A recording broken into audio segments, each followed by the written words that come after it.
उस कमरे का जिन्न। रात के करीब 1:50 थे। हयात हॉस्टल के कॉमन एरिया में अकेली बैठी पढ़ाई कर रही थी।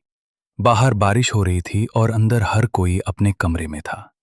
पर आज उसकी रूममेट सलमा घर गई थी और हयात को कमरा अकेले शेयर करना पड़ा। उसका कमरा, कमरा नंबर 313। एक नंबर जिसे बाकी हॉस्टल की लड़कियां मनहूस कहती थीं। कहा जाता था वहां पहले रहने वाली लड़की ने 3 महीने पहले आत्महत्या कर ली थी।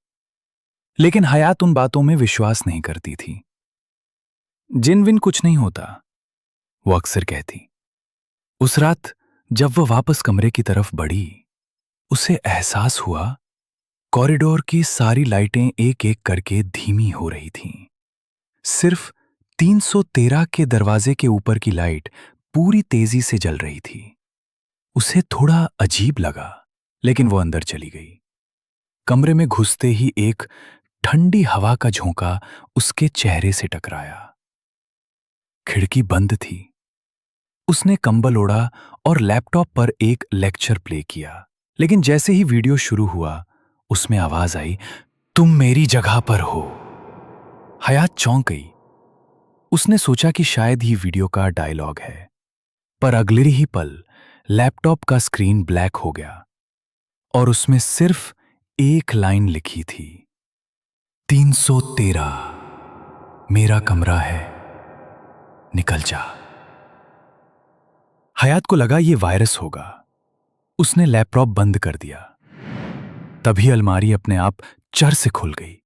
उसने मुड़कर देखा, अंदर कुछ नहीं था। लेकिन अलमारी के अंदर की दीवार पर किसी ने काले काजल से लिखा था, मैं अभी भी यहीं हूं। अब हयात का दिल जोरों से धड़कने लगा। उसने बिस्मिल्लाह पढ़ी और उठकर दरवाजा खोलने लगी, पर दरवाजा जाम हो चुका था। अल्लाहु अकबर! उसके होंठ कांपने लगे। उसी वक्त कमरे के कोने में रखे शीशे में कुछ हिलता दिखा। शीशे में उसकी परछाई नहीं थी, बल्कि एक लंबा, काला, झुका हुआ साया, जिसकी आंखें लाल थीं। वो मुस्कुरा रहा था। तू मुझे नहीं देख सकती, पर मैं तुझे देख रहा हूं।